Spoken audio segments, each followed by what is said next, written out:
В Ингушетии проходит весенняя призывная кампания. Продлится она до 15 июля. Срочную службу должны проходить мужчины в возрасте от 18 до 30 лет. Призыву подлежат 160 тысяч человек по всей стране, а из Ингушетии ряды вооруженных сил страны пополнят более 200 новобранцев, докладывает военком республики Заурбек Гадабошев на заседании под руководством председателя правительства субъекта Владимира Сластенина. Здесь отметили, хоть работа по призыву и шла в штатном режиме, были проблемы с оповещением. В связи с тем, что оповещение, которое мы проводим, оно проводилось крайне неудовлетворительно, на сегодняшний день у нас поэтому и нет запаса ресурса того, который мы могли бы призвать и направить на военную службу.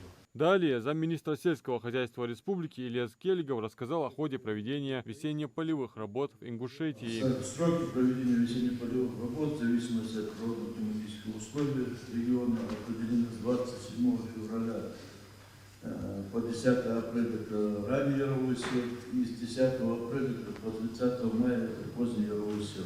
Жалобы жителей республики не должны оставаться проигнорированными. Все обращения граждан к муниципальной власти или ресурсоснабжающим организациям должны приниматься во внимание незамедлительно. И как отметил в своем сегодняшнем докладе руководитель ЦУР по Ингушетии Берс Банхаев, не все из перечисленных ранее реагируют так, как хотелось бы, ограничиваясь шаблонными ответами на обращения и предоставляют информацию, не соответствующую действительности. Говорится в докладе также о проводимой работе регионального ЦУР по мониторингу информационного поля в сети интернет. На самом деле, по поручению главы я теперь буду делать доклады еженедельно.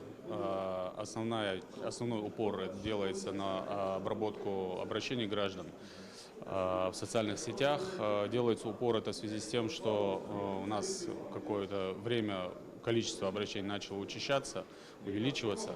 И, соответственно, сейчас нужно проводить максимально глубокий анализ всех этих обращений для того, чтобы понять суть их и для того, чтобы мы могли принять какие-то решения, то есть рекомендации, либо применить какие-то новые цифровые инструменты, чтобы эти обращения были уменьшить их количество, грубо говоря. В ходе заседания поднимались вопросы организации работы по обеспечению населения водоснабжением в летний период, также о рассмотрении ряда проектов законов республики. Адам Мережков, Сулейман Костоев, Магаз 24.